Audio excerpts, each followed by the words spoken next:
में ऐसे अड़सा लेहनी हम हो तोहके दिलवा में ऐसे अड़सा लेहनी हम हमसे पत्थरिया गुर्दा नाराज हो गई। आज तो एकदम जहर लागत तारू हो। आवा चाट के मर जा। का रे साला हरामी, बोल रे साला दोगला।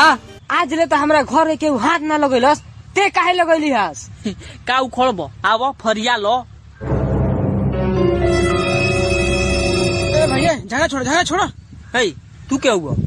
हमरे तरफ से बड़ो ना तो ओकरा तरफ से बड़ो ना तो ये मरवावे आइल बड़ो। हमार गर्लफ्रेंड बोल रहा है कि धीरे धीरे से मेरी जिंदगी में आना। हम इतना धीरे धीरे गेली कि हमरा जाते जाते और दूगो बच्चे हो गेली के माई। करे उ सर पागल है का रे? दुनिया दही गुड़ चाटल उसार ढोढ़ी चाटत है। एक बात ए मास्क नहीं है पहने के।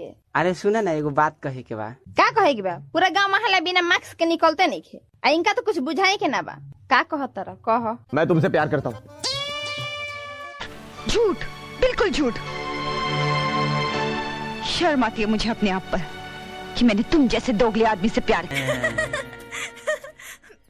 का भाई काहे रोताड़ा? का बताई मैडम जी, हम बहुत मजबूरी में बानी। हम जाना तनी के जन्म में रहुआ हमरा किस्मत में नहीं खे, लेकिन अगला जन्म में रहुआ नाम के रेखा अपना हाथ में घिंचवा के आए। और एगो इम्पोर्टेंट बात, रहुआ बहुत सुंदर बानी। हमरो से सुंदर लड़का रहुआ मिल जाए, एगो अच्छा लड़का देख के बियाह कर ले। और त्रिभुवना ठीक नहीं खे रहुआ खाती, वो भैंसा लोटबा। का भाई काहे दुखी होता नहीं मैडम जी? हमके पता बा कि रउआ हमरा से प्यार करे लगल बानी। अरे ना ना, ऐसन बात नहीं खे। तो जे भी बाड़ा, जैसन भी बाड़ा, ना जाने काहे तोरा साथे बात करे में हमरा बहुत अच्छा लागत रहे। पर अब तो तोहर शादी हो जाई तो तू अब तो हमरा मिले ना आई बा, बस यही से। ऐसे कैसे न मिले? अरे वो जब भी बुलाए हम घप देना चल। चल झूठा। तो शादी के बाद हमरा से मिलबा कि अपना मेहरारू से? मेहरारू तो मजबूरी होली, लेकिन रउआ तो हमार पसंद है ना।